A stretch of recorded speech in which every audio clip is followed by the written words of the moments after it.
Hello friends, સ્વાગત છે તમારું મારા કિચનમાં। આજે આપણે બનાવીશું મસાલેદાર બટેકા વટાણાના પુલાવની રેસીપી, જે ખૂબ જ ટેસ્ટી અને માત્ર 10 જ મિનિટમાં બની જાય છે, જે કોઈ બિરયાનીથી પણ ઓછો નથી અને બનાવવામાં ખૂબ જ સહેલો છે।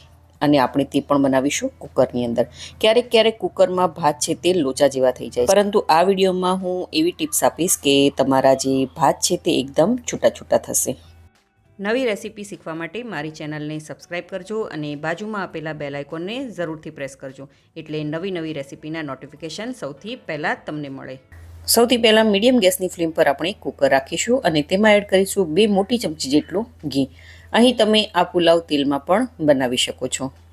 ઘી ગરમ થઈ જાય એટલે આપણે તેમાં એડ કરીશું 1 ચકરી ફૂલ, 1 તમાલપત્ર, 1 ઇંચ જેટલો તજનો ટુકડો, 1 મોટી ઇલાયચી, 2 નાની ઇલાયચી, 3 લવિંગ, 2 સૂકા લાલ મરચાં, 5 થી 6 લીમડાના પાન, 1 નાની ચમચી જેટલું જીરું, 1 ચપટી હિંગ અને 1 મીડિયમ સાઇઝની ડુંગળી એડ કરીશું। અહીં મેં ડુંગળીની થોડી મોટી સ્લાઇસ કટ કરીને એડ કરી છે અને તેને સારી રીતે મિક્સ કરી લઈએ। જ્યાં સુધી ડુંગળીનો ટ્રાન્સપરન્ટ કલર ન થાય ત્યાં સુધી આપણે ડુંગળીને કૂક કરવાની છે। તો તમે જોઈ શકો છો કે ડુંગળીનો સરસ એવો ટ્રાન્સપરન્ટ કલર આવી ગયો છે। હવે આપણે તેમાં એડ કરીશું 1 મોટી ચમચી જેટલી આદુ લસણની પેસ્ટ અને તેને પણ સારી રીતે સોતે કરી લઈએ, તેથી જે લસણનો કાચો ટેસ્ટ છે તે નીકળી જાય।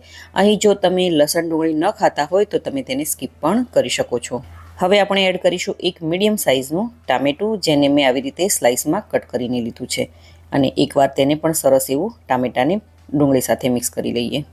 હવે ટમેટા છે તે જલ્દીથી કૂક થઈ જાય તો તેના માટે આપણે એડ કરીશું સ્વાદ પ્રમાણે મીઠું અને સારી રીતે મિક્સ કરી લઈએ। તમે આ રેસીપી કઈ સિટી, કયું સ્ટેટ અને કઈ કન્ટ્રીમાંથી જોઈ રહ્યા છો મને કમેન્ટ કરીને જરૂરથી જણાવજો। હવે આપણે શું કરીશું કે કુકરનું ઢાંકણ છે તેને આવી રીતે આપણે ઢાંકી દઈશું અને ગેસની ફ્લેમ આપણે લો પર કરી દઈશું, તેથી ટામેટા છે તે સરસ એવા કૂક થઈ જાય। અને જ્યાં સુધી ટામેટા આપણા કૂક થાય છે ત્યાં સુધી આપણે ચોખાને ધોઈ લઈએ। તો અહીં મેં 1 કપ જેટલા બાસમતી ચોખા લીધા છે। પુલાવ બાસમતી ચોખાના જ સારા લાગે છે, તો અહીંયા તમારે એ વાતનું ધ્યાન રાખવાનું કે તમારે બાસમતી ચોખાનો જ ઉપયોગ કરવાનો છે। અને ચોખાને આપણે મિક્સિંગ બાઉલમાં એડ કરી દઈશું અને ચોખાને આપણે 2 થી 3 પાણીથી સારી રીતે ધોઈ લેવાના છે। જ્યાં સુધી ચોખામાંથી સફેદ પાણી ન નીકળી જાય ત્યાં સુધી આપણે ચોખાને ધોવાના છે। અહીં આપણે આ પુલાવ કુકરમાં બનાવી રહ્યા છીએ, તો ચોખાને આપણે પલાળીને નથી ઉપયોગ કરવાનો। તો તમે જોઈ શકો છો કે ચોખાને મેં સરસ એવા ધોઈ લીધા છે। હવે આપણે તેને સાઈડ પર રાખી દઈએ અને ત્યારબાદ આપણે કુકરનું ઢાંકણ ખોલી લઈશું અને ચેક કરી લઈશું કે ટામેટા છે તે સારી રીતે કૂક થયા છે કે નહીં। તો તમે જોઈ શકો છો કે ટામેટા છે તે સરસ એવા કૂક થઈ ગયા છે અને મસાલા પણ સરસ એવા ભળી ગયા છે। હવે તેમાં આપણે 1/4 ટીસ્પૂન જેટલો હળદર પાવડર, 1 નાની ચમચી જેટલું ધાણા જીરું પાવડર, 1 મોટી ચમચી જેટલું કાશ્મીરી લાલ મરચું પાવડર એડ કરીશું અને બધા જ મસાલાને આપણે સારી રીતે મિક્સ કરી લઈએ। તો બધા જ મસાલા સરસ રીતે મિક્સ થઈ ગયા છે। હવે આપણે તેમાં એડ કરીશું અડધો કપ જેટલા વટાણા। અહીં આ વટાણા મેં તાજા લીધા છે, તમે ફ્રોઝન વટાણાનો પણ ઉપયોગ કરી શકો છો। હવે તેની સાથે આપણે એડ કરીશું 1 મીડિયમ સાઇઝનો બટેકો, જેના મેં આવી રીતે મોટા ટુકડા કરીને લીધા છે। વટાણા અને બટેકાને આપણે સારી રીતે મસાલા સાથે મિક્સ કરી લઈએ અને ગેસની ફ્લેમ આપણે મીડિયમ પર કરી દઈએ। હવે આપણે તેમાં એડ કરીશું અડધી નાની ચમચી જેટલો ગરમ મસાલો। હવે આપણે આ પુલાવમાં એક ટોપ સિક્રેટ મસાલો એડ કરીશું, 1 નાની ચમચી જેટલો પાઉંભાજીનો મસાલો, અને આ મસાલાને સારી રીતે આપણે મિક્સ કરી લઈએ। પાઉંભાજી મસાલો એડ કરવાથી પુલાવનો ટેસ્ટ છે તે 100 ગણો વધી જાય છે અને રેસ્ટોરન્ટ જેવો જ ટેસ્ટી લાગે છે। હવે બધા જ મસાલા મિક્સ થઈ જાય એટલે આપણે જે ચોખાને ધોઈને રાખ્યા હતા તે આપણે બધા જ ચોખા તેમાં એડ કરી લઈએ। ચોખાને એડ કર્યા બાદ બિલકુલ હળવા હાથે તેને આપણે આવી રીતે હલાવતા રહેવાનું છે, કારણ કે જે ચોખા એડ કર્યા છે તે તૂટે નહીં। તો તમે જોઈ શકો છો કે મસાલા અને શાકભાજી છે તે સરસ એવા મિક્સ થઈ ગયા છે। હવે આપણે તેમાં એડ કરીશું 1.5 કપ જેટલું પાણી। પાણી એડ કર્યા બાદ આપણે એકવાર ચમચાથી મદદથી આવી રીતે હલાવી લેવાનું છે। હવે લાસ્ટમાં એડ કરીશું આપણે અડધી નાની ચમચી જેટલું કસૂરી મેથી। આ ટોટલી ઓપ્શનલ છે। હવે તેની સાથે 1 નાની ચમચી જેટલું દેશી ઘી પણ આપણે પુલાવમાં ઉપરથી એડ કરીશું અને કસૂરી મેથી નાખવાથી પુલાવમાં એક સરસ એવી સુગંધ આવી રહી છે। એકવાર સારી રીતે મિક્સ કરી અને ટેસ્ટ કરી લેવાનું કે મીઠું બરાબર છે કે નહીં। તો મને અહીં થોડું મીઠું ઓછું લાગ્યું તો મેં થોડું મીઠું એડ કર્યું છે।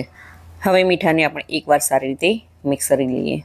હવે કુકરનું ઢાંકણ બંધ કરી દઈશું અને ગેસની હાઈ ફ્લેમ પર આપણે 2 કુકરની વિસલ લગાવવાની છે.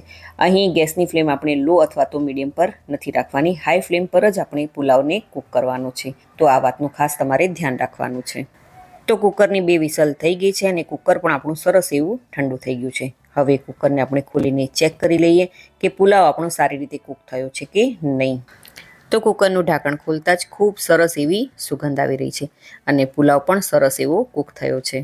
ત્યારબાદ આપણે એક થાળી અથવા તો કાથરોટ લઈશું અને કુકરમાંથી આ બધો જ પુલાવ થાળીમાં કાઢી લઈશું.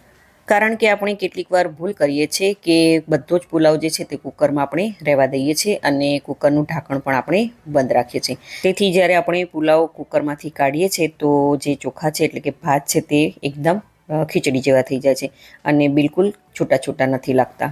થાળી અથવા તો કોઈ મોટા વાસણમાં આવી રીતે પુલાવ કાઢવાથી તેમાંથી થોડી એવી વરાળ નીકળી જાય એટલે ભાતની કુકિંગ પ્રોસેસ છે તે તેની મેતે જ સ્ટોપ થઈ જશે અને ચોખા એટલે કે ભાત છે તે એકદમ છૂટા છૂટા બનશે. તો બટેકા વટાણા પુલાવ આપણો રેડી થઈ ગયો છે. હવે આપણે તેને સર્વ કરી લઈએ.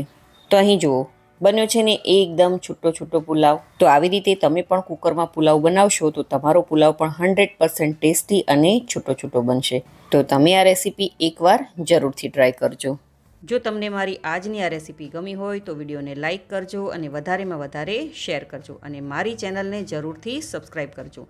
તો ફરી મળીએ એક નવી રેસીપી સાથે.